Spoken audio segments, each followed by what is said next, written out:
Sabe-se que menos 2 mais 2i é uma das raízes quartas de um número complexo z.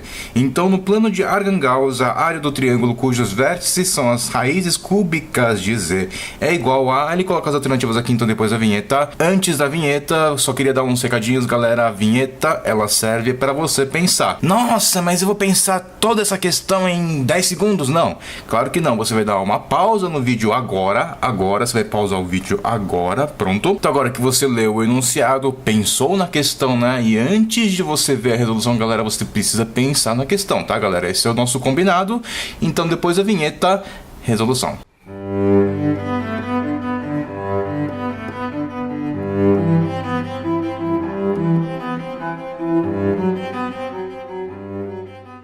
Galera, o que é o plano de Argand-Gauss? O plano de Argand-Gauss é um plano cartesiano, entre aspas, o eixo horizontal não é o eixo x, tá? O eixo horizontal representando aí a parte real de um número complexo z. O número complexo z, galera, ela é dividida em duas partes. A parte que ela é real, então o eixo horizontal ele vai corresponder aqui à parte real, que nós vamos chamar de A do nosso número z, que ainda a gente não sabe, e o z é somado com a parte imaginária, que nós vamos chamar de B. O B é a parte imaginária, então ele vai estar multiplicado pelo I. E vocês precisam saber que o nosso I quadrado, ele é menos 1, porque o I, ele é a raiz de menos 1. Então eu vou escrever aqui que o I quadrado é menos 1. E a parte imaginária é justamente o nosso eixo vertical, né, entre aspas, o eixo Y, que a gente tem o costume de colocar eixo Y no eixo vertical, mas não é XY aqui nesse caso, aqui é R, real, e imaginário são as partes do número complexo Z. Qual que é a diferença entre o número real e o número complexo, galera? O número real, a gente consegue representar ela ao longo de uma reta. Por exemplo, se aqui for o 0, aqui vai ser o 10, o π vai estar aqui no 3,14, próximo do 3, e por aí vai. O e vai estar aqui próximo do 2,5, né, 2,7 mais ou menos, e nós temos o número de ouro, nós temos todos os números reais representados aqui na reta. Ele vai crescendo para lá. Quando é número complexo, a gente representa ela num plano, é um ponto do plano. O número ele vai crescendo conforme ele vai... O módulo do número ele cresce conforme ele vai se afastando do centro desse plano cartesiano, do plano de Argand-Gauss. E nós sabemos que as raízes complexas de um número z, ele está localizado na circunferência, centrado aqui na origem desse plano. E o probleminha está dizendo aqui que quando a gente tem um número z e a gente eleva ele a 1/4, ou seja, a gente tira a raiz quarta desse número z, desse número a mais b, que a gente não sabe ainda, uma das raízes quartas desse número é exatamente o menos 2 mais 2i. Esse número ele vai estar localizado exatamente aqui, onde na parte real ele vai valer menos 2, ou seja, a coordenada aqui do eixo horizontal da parte dos números reais ele vale menos 2, e a parte imaginária desse número aí ele vale 2, porque aqui está mais 2, portanto vai ser 2 aqui. Então nós já temos uma excelente notícia, galera. Como a gente sabe que o z, a raiz quarta do z é esse número, então a gente sabe que seu conjugado também vai ser raiz. Então vamos chamar esse cara de z elevado a 1/4 1, que é a primeira raiz quarta do z. Então a segunda raiz quarta do z vai ser o nosso z elevado a 1/4 2. E esse cara vai ser justamente o conjugado desse número aqui, ou seja, é menos 2, menos, porque a gente está trocando o sinal aí da parte imaginária, que é o conjugado, exatamente a definição de conjugado, menos 2i. E é justamente o cara que mora neste ponto aqui, né, galera? No outro vértice do quadrado. Por que é um quadrado? Porque tem que ser um polígono regular. As raízes de um número complexo, ela mora na circunferência, como eu já havia dito, e esses pontos eles formam um polígono regular. Como é a raiz quarta, então ele vai formar aí um quadrado, porque o quadrado é exatamente um polígono de 4 lados regular. Os 4 lados iguais. Então aqui vai valer o nosso menos 2, que é essa parte imaginária. Então aqui está o nosso 1 e aqui está o nosso 2. O nosso z elevado a 1/4 1 e o nosso z elevado a 1/4 2. E olha como o Ita foi generoso nessa parte aí dessa questão, porque a gente já sabe os outros z elevado a 1/4. O z elevado a 1/4 3 e o z elevado a 1/4 4. Porque ele vai ser exatamente os outros vértices aqui do quadrado. Está evidente, está na cara. Tanto esse vértice aqui como outro vértice, ele vai ter exatamente a parte real, o 2. Portanto, eu vou colocar 2 aqui e 2 aqui. Vamos chamar esse cara de 3 e esse cara de 4. Ou seja, o 3 ele vai ter a parte imaginária valendo menos 2. E o 4 ele vai ter a parte imaginária valendo 2. Portanto, o 3 vai ser aqui menos e o 4 vai ser aqui mais. 2 mais 2i vai ser o z4 elevado a 1/4. O z3 elevado a 1/4 vai ser 2 menos 2i. Então essa é a primeira constatação aí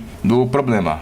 Mas a pergunta da questão, galera, é o seguinte: ele quer saber quem são as raízes cúbicas, ou seja, esse z igual a mais b, que a gente não sabe quem que é ainda, mas ele quer saber as raízes cúbicas, ou seja, o z elevado a 1/3 vai ter aqui os seus vértices no plano de Argand-Gauss, exatamente em algum ponto dessa circunferência, formando um triângulo regular, que a gente sabe que é um triângulo equilátero. E a pergunta da questão é exatamente saber qual que é a área desse triângulo formado por esse z elevado a 1/3.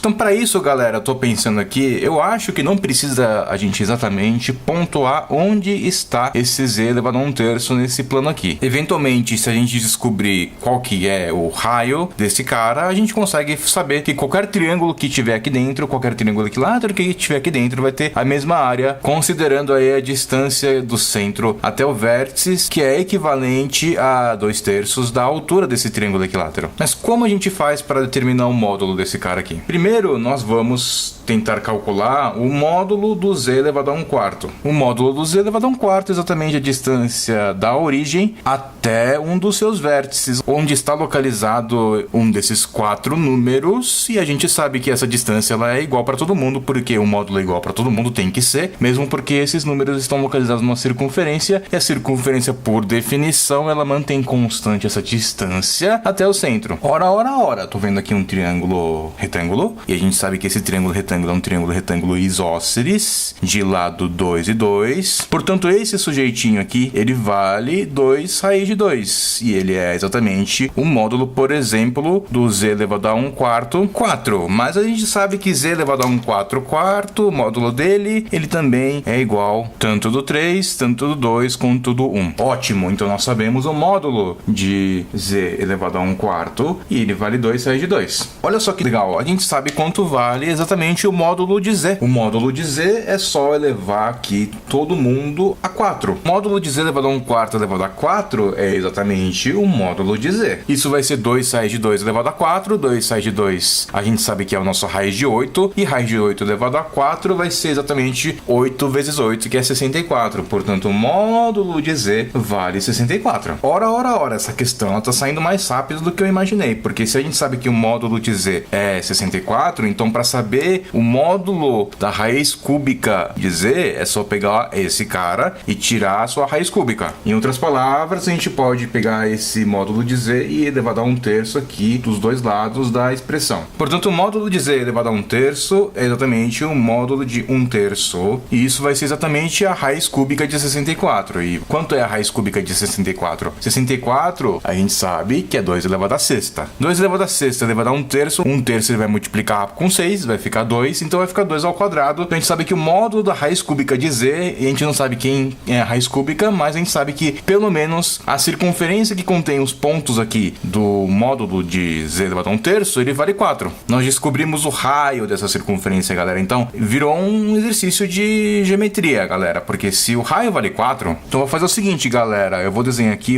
qualquer triângulo equilátero. Aí vai ter gente perguntando: esse vértice aqui do triângulo equilátero, eles são as raízes do z elevado a 1/3? Não sei, cara. Sinceramente, eu não sei. Não tenho ideia de quem são os z elevado a 1/3. Eu até poderia tentar calcular aqui, mas eu quero poupar tempo, galera. Essa questão ela foi clara. Ela quer saber a área desse triângulo aqui. Então eu vou desenhar o triângulo. Ele podia estar aqui, ele podia estar aqui, ele podia estar, sei lá, aqui, não sei. Ele pode estar em qualquer lugar. Na verdade, o triângulo ele pode estar aqui ou aqui, né? Já que os complexos, os conjugados são as raízes, então ele só pode estar aqui ou aqui. Então a gente meio que sabe quem são esses z elevado a 1/3 aí, sem precisar fazer o processo algébrico, né? Geometricamente a gente entende quem são esses z elevado a 1/3. A gente tem duas possibilidades, mas o foco do problema aqui, galera, é calcular a área do triângulo equilátero que tá aqui, galera. Qualquer triângulo equilátero que tá aqui tem a mesma área. Então, vamos aí poupar o tempo, determinar essa área aí, galera. Então vamos fazer o seguinte: o raio vale 4, então a distância daqui até aqui, ele vale 4. Então esse sujeito aqui, ele vale 4. Fora isso, nós sabemos que esse cara aqui é o nosso ponto G. Quem que é o ponto G? O ponto G é o baricentro. O encontro das alturas, das bissetrizes, das mediatrizes, das medianas do triângulo equilátero, elas caem tudo no mesmo ponto. Portanto, o encontro das alturas também é o encontro das medianas. E a gente sabe que o encontro das medianas é o baricentro. E a gente sabe que o baricentro, ela divide a mediana na proporção de 1/2. Então, se esse cara vale 4, esse cara vale metade, vale 2, galera. Aula de baricentro do canal. Dá uma olhada nessa aula de geometria, galera. Ora, galera. galera, nós sabemos que esse cara aqui, ele vale L, portanto esse carinha aqui vai valer metade, L sobre 2. Nós temos aqui um ângulo de 90 graus. A galera que está acostumada com as aulas de triângulo equilátero do canal já sabe que esse sujeito aqui é L sobre 2 raiz de 3 e isso equivale à altura que vale 6. Portanto, L é 12 sobre raiz de 3, que é exatamente igual a 4 raiz de 3, que é quando a gente racionaliza. Ah, mas eu não percebi isso. Beleza, vamos fazer um Pitágoras aqui. Nós sabemos que L ao quadrado, que esse cara aqui é ao quadrado, vai ser exatamente o quadrado do cateto, que é L ao quadrado sobre 4, mais esse 6 aqui ao quadrado, que é 36. Multiplicando todo mundo por 4, vai ficar 4L ao quadrado, isso é igual a L ao quadrado mais o 4 vezes 36, que é 144, e nós sabemos que o L ao quadrado passa para lá ficar menos L ao quadrado, com 4L ao quadrado vai ficar 3L ao quadrado igual a 144. Portanto, olha só, L ao quadrado vai ser 144 sobre 3, que esse 3 passa dividindo, e isso daqui vai ser a raiz disso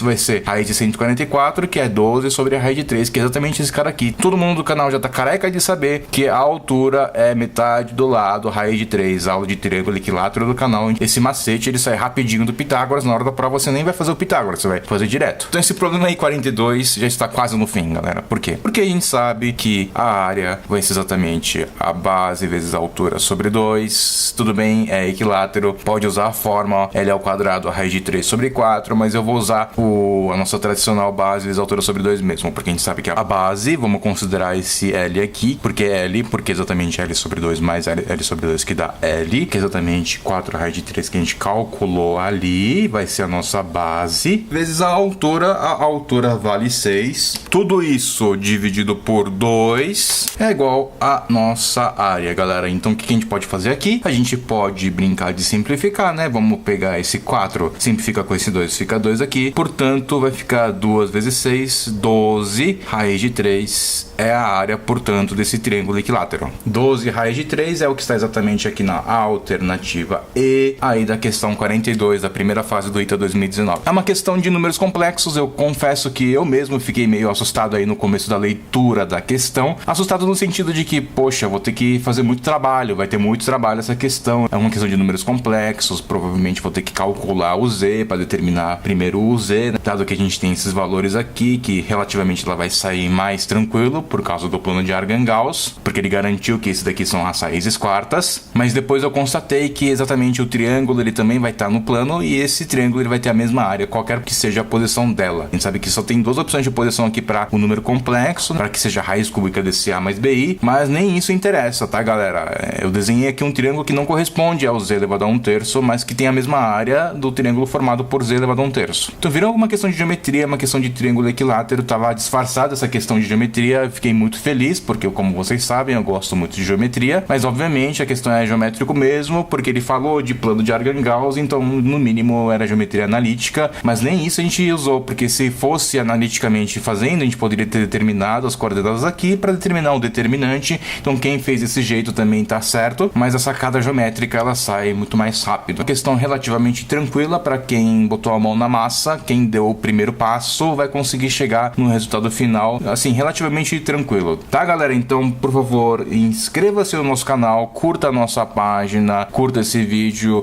divulga para todo mundo, compartilha aí com seu colega que tá na batalha do vestibular também, junto com você, compartilha pro seu amigo que tá aí no vestibular, compartilha para todo mundo que tá no colégio que tá vendo esse assunto dos números complexos, uma questão muito boa do ITA, vestibular do ITA e também outros vestibulares de São Paulo, FUVEST e também preparação pro Enem, quem tiver interessado em São Paulo é só entrar em contato para as aulas presenciais. Muito obrigado por ter assistido até aqui, espero que vocês tenham gostado, então é isso aí, galera, falou!